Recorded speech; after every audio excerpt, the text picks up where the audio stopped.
आगे बढ़ेंगे और खबर शामिल करेंगे मोहम्मद सखावत की रिपोर्ट के मुताबिक, जहां पर तहरीक लब्बैक पाकिस्तान का फलस्तीनी भाइयों के हक में लब्बैक या अक्सा मार्च धरने में तब्दील हो गया है। आइए देखते हैं ये रिपोर्ट। लब्बैक या अक्सा मार्च धरने में तब्दील।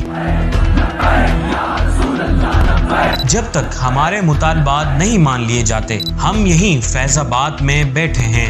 ये कहना है अमीर तहरीक लब्बैक पाकिस्तान साद हुसैन रिजवी का। फलस्तीन के हक में जो हमारे मुतालबात हैं, उनकी मंजूरी तक हम यहीं बैठे हैं।